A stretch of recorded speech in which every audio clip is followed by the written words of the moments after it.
Mag-asawa pinagbayad ng mga bisita para makadalo sa kanilang kasal. Ang mga dumalo, wala pa sa kalahati ng bilang ng mga imbitado. Nakakita ka na ba ng kasal na may policy na no pay, no entry? Sa sobrang gastos magpakasal, nadi-delay ang dream wedding ng iba dahil hindi pa afford ang budget. Pero ang mag-asawang ito sa New York may kakaibang strategy para makatipid at maka-achieve ng kanilang dream wedding sa pamamagitan ng paniningil sa kanilang mga bisita para makadalo sa kasal. Kung meron nga bang mga umattend na invitees, eto. Uso po ngayon sa social media ang pag-share ng mga newlyweds ng mga hindi pangkaraniwang activities na ginawa nila para gawing exciting, simple o kakaiba ang kanilang kasal. Katulad na lang ng mag-asawang Nova at Remo Styles mula sa New York na ikinasal noong 2023. Ibinida nila sa kanilang account na dumaan muna ang mga bisita nila sa sound meditation habang nakasakay sa isang double-decker bus. Hindi rin pahirapan ang paghahanap ng outfit para sa mga guests dahil ang kanilang dress code, New York City street style denim look.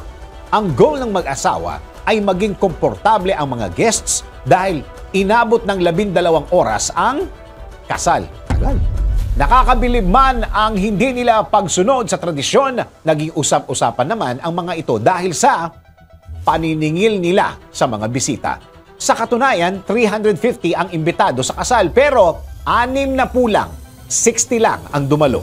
Sa isang panayam, sinabi ng mag-asawa na nagdesisyon silang pagbayarin ang mga bisita ng $333 o mahigit 19,000 pesos matapos ma-realize na mahal ang magpakasal sa New York City at maaaring abuti ng mahigit 8 million pesos. Gayunpaman, bagamat kinwestiyon ng ilan ang kasal na tila may ticketing system, tinawag naman itong matalinong desisyon ng iba, lalo na at hindi sila natakot na maging kakaiba sa nakasanayan ng karamihan. Ikaw, meron ka namang naisip na non-traditional activities na balak mong gawin sa sarili mong kasal? DWIZ Research Report. Report.